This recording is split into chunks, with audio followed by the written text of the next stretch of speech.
Diserang hama tikus, padi petani di desa Awal Terusan nyaris gagal panen. Pelaku begal incar jamaah salat subuh.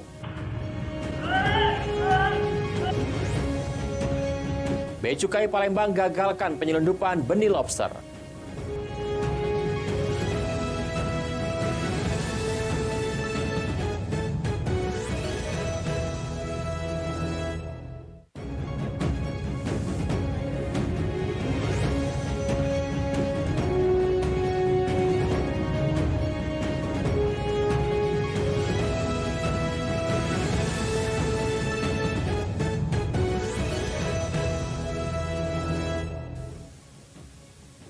Selamat pagi, apa kabar pemirsa? Senang sekali saya dapat menjumpai Anda dalam Lintas iNews Sumsel. 3 sajian informasi tadi mengawali jumpa kita pada pagi hari ini.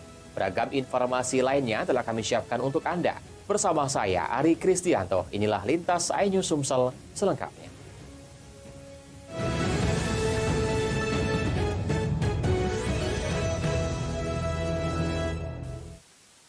Kita awali informasi yang pertama, pemirsa. Seorang pelaku begal yang kerap menggunakan senjata tajam untuk menakuti korbannya diringkus polisi. Usai beraksi, pelaku meninggalkan temannya lalu menggadaikan motor korban untuk membeli narkoba.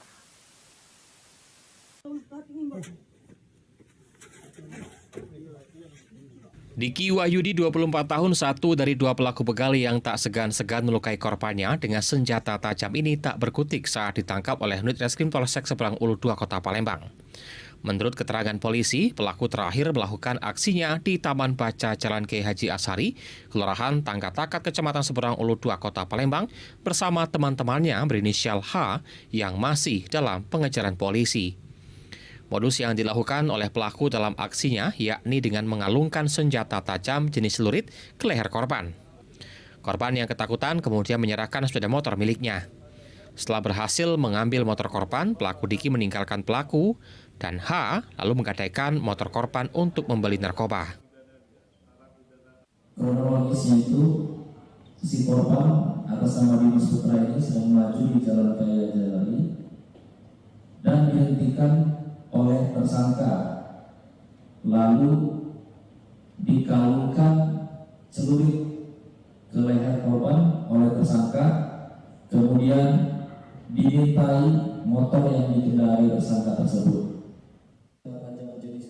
Akibat ulahnya, pelaku dijerat pasal 365 KUHP dengan ancaman kurungan 12 tahun penjara.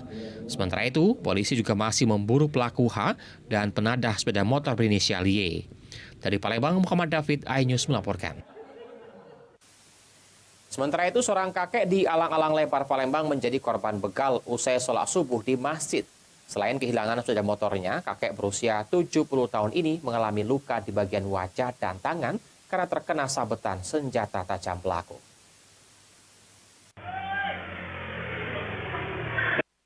Dari rekaman CCTV terlihat kakek tersebut dikejar oleh dua pelaku begal. Karena ketakutan, sepeda motor si kakek menghantam pembatas jalan yang menyebabkan kakek terjatuh. Saat terjatuh, salah satu pelaku turun merampas motor korban. Korban yang berusaha mempertahankan sepeda motornya, namun pelaku melukai tangan korban dengan senjata tajam. Salah satu security perumahan yang melihat kejadian berusaha membantu korban. Security sempat melempar pelaku menggunakan batu. Pelaku langsung kabur dan berhasil mengambil sepeda motor korban. Kakek Kopri 70 tahun menjadi korban begal di Jalan Karya Baru, Alang-Alang Lebar, Palembang. Akibatnya korban kehilangan sepeda motornya. Saat kejadian, dirinya mengendarai sepeda motor baru yang baru saja sholat subuh hendak pulang ke rumah. Kejadian sendiri sekitar pukul 5:15 pagi tak jauh dari kediamannya. Kopri mengatakan kedua pelaku tiba-tiba mepet dari belakang dan langsung melukai dahi dengan senjata tajam. Sewaktu tancap gas, pelaku mengejar dan motor terjatuh. Pelaku kembali melukai di tangan sambil merampas korban. Nah, jatuh itu motor masih hidup sini. Aku nak ngambil kunci motor itu, nak mati ke. Dia semacam. Oh, dia hajar lagi, Pak ya? Ya, aku mundur, kapal aku mundur. Langsung dia ngambil motor tuh. Orang berapa, Pak? Kalau yang ngambil motor satu, yang satu tuh ngejar. Motornya di sini. Itu di motor, Pak? Masih di motor. Berarti orang dua, satu motor. Iya. Kakek korban begal sempat berobat ke rumah sakit akibat luka dari serangan begal. Kejadian begal ini telah dilaporkan ke Mapolsek Sukarami Palembang dan korban berharap pelaku dapat segera ditangkap. Dari Palembang, Firdaus iNews melaporkan. Seorang pria berusia 52 tahun di Musirawas tega melakukan ruda paksa kepada bocah berusia 4 tahun. Dengan uang sebesar Rp2.000, korban diajak jalan-jalan hingga akhirnya dicabuli.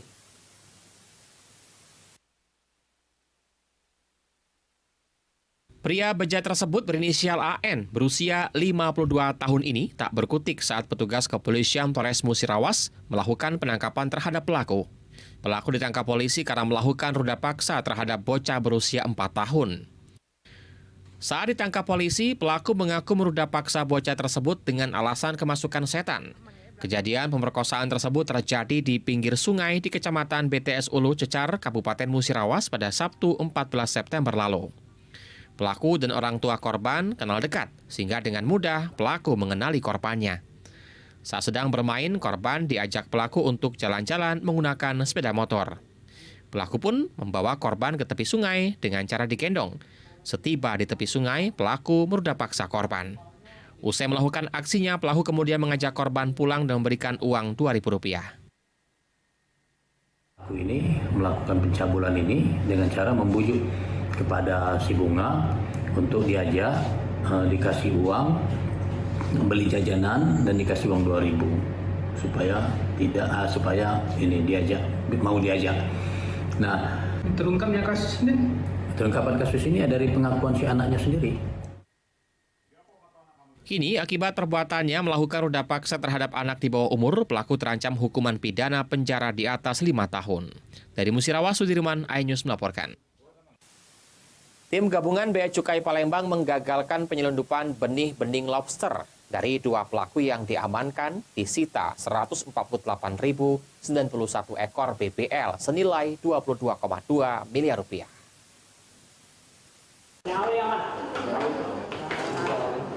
Inilah kedua pelaku berinisial AW 29 tahun dan U 43 tahun. Keduanya diamankan saat berada di Jalan Soekarno-Hatta mengendarai kendaraan minibus. Saat digeledah, didapati 27 kotak styrofoam dilapisi plastik berwarna hitam yang berisikan ratusan ribu ekor benih-bening lobster atau BBL. BBL jenis pasir dan mutiara ini dibawa dari Lampung tujuan Provinsi Riau dan selanjutnya dikirim ke luar negeri. Modus kedua pelaku diakuinya membawa pemuatan rokok. Rencananya setiba di lokasi tujuan, kendaraan yang dibawa pelaku ditinggal dan nantinya akan diambil alih oleh seseorang di sebuah rumah makan. Akan tetapi, baru melintas di Palembang sudah tercium oleh petugas. Awi yang mengaku sebagai sopir ini sudah 2 kali membawa BBL. Awal mulanya tidak mengetahui jika itu BBL karena dibilang rokok. Bersama seorang rekannya, masing-masing mendapat upah sebesar Rp1 juta. Kalau saya udah baru 2 kali. Tapi tahu ini isinya BB? Enggak. Dibilang apa itu? Awal mulanya rokok katanya. Oh, berarti kita dalam keadaan sudah terbungkus seperti ini? Iya. Di daerah mana? Di perbatasannya. Kalau itu kan saya cuma ditaruh di warung makan, mobil dibawa sama orang sana. Sementara itu, pelaksana harian Kepala Kantor Wilayah DJBC Sumatera Bagian Timur, Muhammad Lukman menjelaskan, hasil pemeriksaan kedua pelaku, satu sebagai sopir dan satu sebagai penumpang, mengaku membawa rokok. Namun saat diperiksa ternyata membawa BBL senilai Rp22,2 miliar. Tim juga melakukan pemeriksaan terhadap satu supir dan 1 orang penumpang dan serta terhadap kendaraan yang digunakan. Yang oleh supir dibatalkan sebagai kotak rokok begitu. Selanjutnya ketika kita melihat dan kita bongkar, ini isinya adalah benih-benih lobster. Direktorat Jenderal Pengawasan Sumber Daya Kelautan dan Perikanan menjelaskan bahwa usaha perikanan yang tidak memiliki perizinan berusaha di wilayah pengelolaan perikanan negara Republik Indonesia dapat dipidana dengan ancaman 8 tahun penjara atau denda sebesar Rp1.500.000.000. Dari Palembang, Firdaus iNews melaporkan. Sebanyak 990,38 gram sabu-sabu hasil tangkapan Satres Narkoba Polres Ogan Ilir dimusnahkan. Sebelum dimusnahkan, narkoba golongan 1 tersebut diperiksa terlebih dahulu keabsahannya dan disaksikan oleh jaksa dan tokoh masyarakat.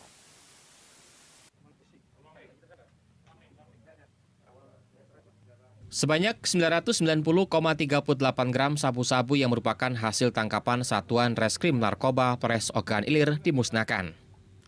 Narkoba hampir mencapai 1 kilogram tersebut merupakan milik tersangka Pepen berusia 38 tahun, warga Kelurahan Tanjung Raja yang ditangkap pada bulan Agustus lalu. Sebelum dilakukan pemusnahan terlebih dahulu dilakukan keabsahan sabu-sabu oleh tim Lapor Forensik Polda Sumsel. Pemusnahan dilakukan di halaman Polres Ogan Ilir yang disaksikan oleh jaksa dan tokoh masyarakat serta tersangka. Dan sabu dimusnahkan dengan cara di blender dan hasil blenderan tersebut dimasukkan ke dalam lubang kloset WC. Rekan-rekan, untuk pemusnahan barang bukti hari ini kami berikan dulu sabu supaya bisa paham. Memang dimusnahkan itu sudah aturan dari undang-undang bahwa memang harus dilakukan pemusnahan sesegera mungkin apabila sudah memenuhi syarat-syarat. Tersangka atas nama Petra Hadi melakukan penangkapan bulan Agustus lalu di daerah Tanjung Raja. Untuk diketahui, tersangka Pepen ditangkap dalam sebuah penggerebekan pada bulan Agustus lalu oleh anggota Narkoba Polres Ogan Ilir. Tersangka sendiri dijerat pasal 112 dan 114 tentang peredaran narkotika. Dari Ogan Ilir, Fitriadi, iNews melaporkan. Pemirsa, usai jeda kami akan segera kembali dengan informasi HDCU perkuat tim kampanye kabupaten. Tetaplah bersama kami di Lintas iNews Sumsel.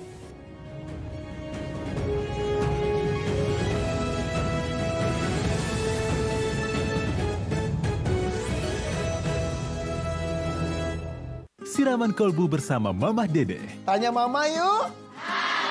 Suami saya nikah lagi. Tapi saya nggak mau dipoligami. Kan kamu suami. Siraman kolbu bersama Mamah Dede episode baru.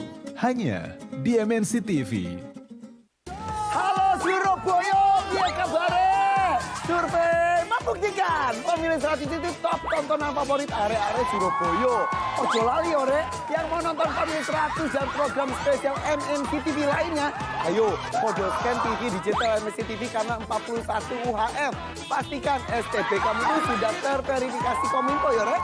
Nah, untuk pemirsa kota lainnya bisa cek di bawah ini, yuk. Pemilih 100 MNC TV. Inilah 6 nama terpilih yang akan ditantang untuk membawakan Rock Dul ditemani Alam dan Fetty Vera, Liwi, Wajo, Wardah, Sumeneb, Farhan, Medan, Rani, Ogan Ilir, Rijal, Tegal, Dimas, Deli Serdang. Mereka akan dinilai oleh juri di atas panggung berkilau. Siap-siap dibikin repot Mbah Dukun. Dengan aksi bintang menakjubkan, KDI 2023, live di MNC TV, rumahnya musik dangdut. Pak Irfan ada salah ngomong ya? Enggak. DMD Panggung Rezeki hanya di MNC TV. 2 dekade KDI 2024 di MNC TV. Ya soal kita gimana? Kalau nggak bisa ya cerita. Siraman kolbu di MNC TV. Pemilih 100 di MNC TV. KDI 2023 live di MNC TV, rumahnya musik dangdut. Sabar ya, doain maafum Mama. Pak Irfan ada salah ngomong ya? Enggak, itu salah posting. Selain cari cuan, DMD Panggung Rezeki juga bisa baca aura calon bintang. Siapa peserta yang berhasil mengalahkan tantangan misteri berhadiah jutaan rupiah? DMD Panggung Rezeki hanya di MNC TV.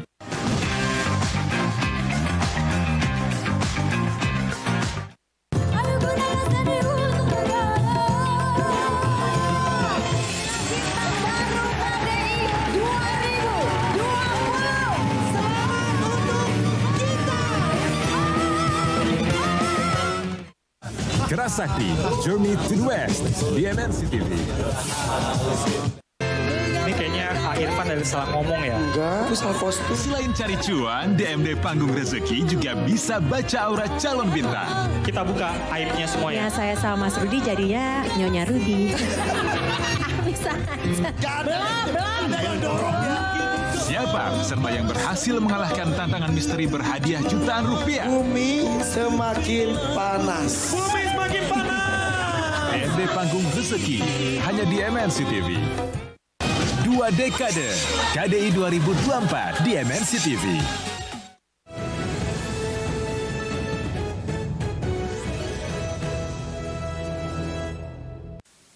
Anda masih bersama kami di Lintas iNews Sumsel. Pemirsa, petani padi di Desa Awal Terusan, Sirah, Pulau Padang, Oki mengalami gagal panen akibat serangan hama tikus.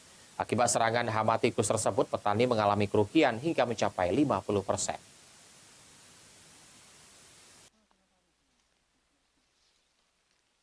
Petani padi di Desa Awal Terusan, Kecamatan Sirah, Pulau Padang, Kabupaten Oki harus meradang akibat serangan hama tikus yang menggerogoti tanaman padi mereka.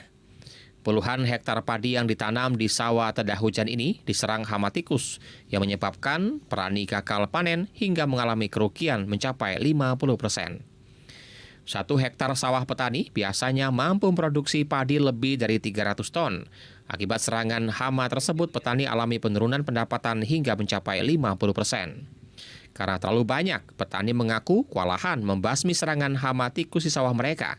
Sementara itu, untuk membeli racun hama, petani tidak memiliki modal yang cukup. Petani berharap pemerintah memberikan bantuan racun serangga karena dikhawatirkan serangan hama tikus bisa saja membuat petani gagal panen. Kalau yang normal biasanya masih dapat 3 ton. Apa Kak penyebab dari gagal panen Kak? Terutama istilah itu panas. Penyakit ini. Tengang, kepi, dalang, tikus. Ada anak kumpul. Sisa dari hama tikus yang ada, petani bisa memanennya sehingga petani tidak merugi dengan besar. Dari Ogan Komering Ilir, Fitriadi, iNews melaporkan. Pemirsa, akhirnya DPRD Pali memiliki gedung sendiri setelah masuk periode ketiga dari terbentuknya Pali sebagai kabupaten. Gedung DPRD Pali diresmikan oleh Bupati Pali, Heri Amalindo.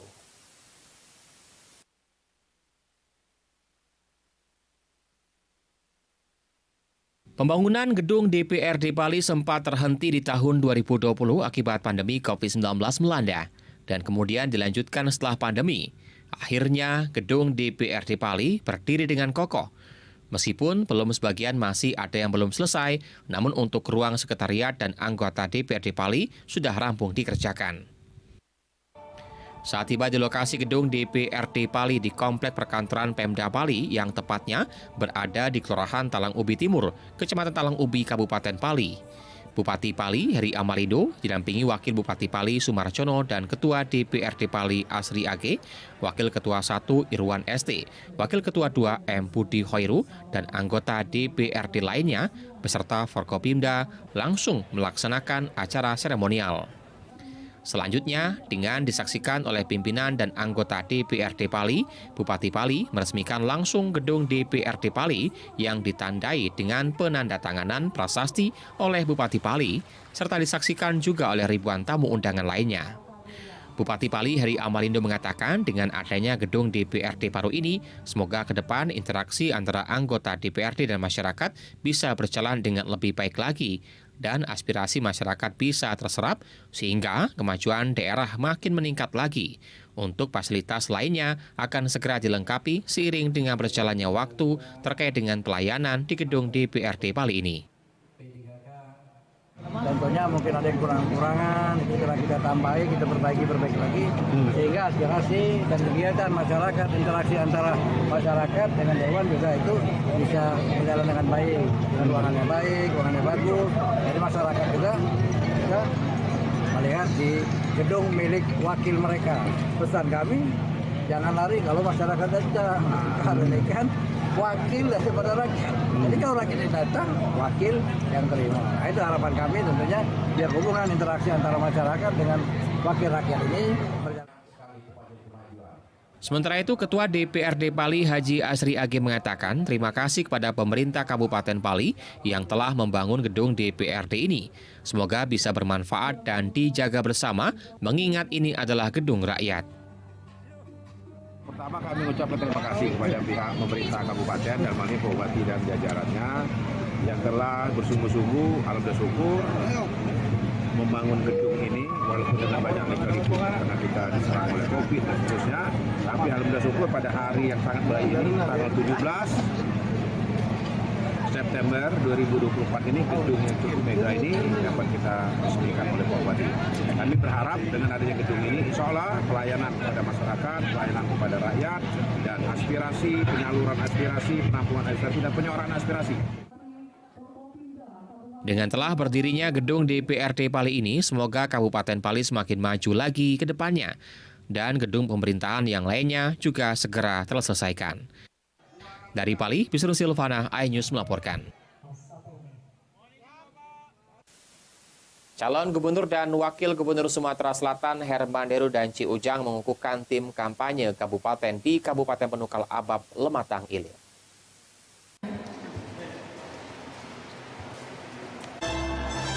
Calon Wakil Gubernur Sumatera Selatan Ci Ujang dan Herman Deru mengukuhkan tim kampanye kabupaten di gedung Pesos Pendopo Talang Ubi, Kabupaten Penukal Abab, Lematang Ilir. Tak hanya dihadiri dari partai pendukung dan pengusung, melainkan juga dihadiri oleh Bupati Penukal Abab Lematang Ilir, Heri Amarindo, yang sebelumnya batal maju di pemilihan Gubernur Sumatera Selatan. Herman Deru dan Ci Ujang menyampaikan rasa optimis dan berharap kepada tim kampanye yang sudah dikukuhkan dan berpesan pentingnya soliditas dan kekompakan dalam meraih kemenangan pada pemilihan Gubernur 2024. Sementara itu, calon Gubernur Sumatera Selatan Herman Deru yang hadir dalam pawai obor mengapresiasi kemeriahan warga dalam merayakan Maulid Nabi Muhammad SAW. Bahwa pelantikan ini adalah sebuah prosesi di mana Bapak Ibu sekalian secara legal sudah menjadi bagian dari kemenangan Herman Deru Ci Ujang.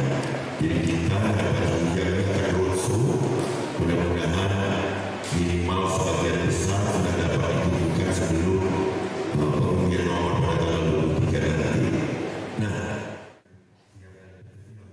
Tim kampanye kabupaten yang telah dikukuhkan merupakan tim resmi HDCU yang legal yang nantinya juga akan didaftarkan ke KPU Sumatera Selatan.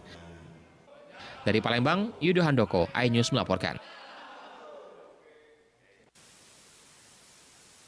Pemirsa, informasi tadi mengakhiri jumpa kita pada pagi hari ini. Jangan lewatkan informasi menarik lainnya dalam Lintas iNews Sumsel, Senin sampai Jumat pukul 7.30 waktu Indonesia Barat.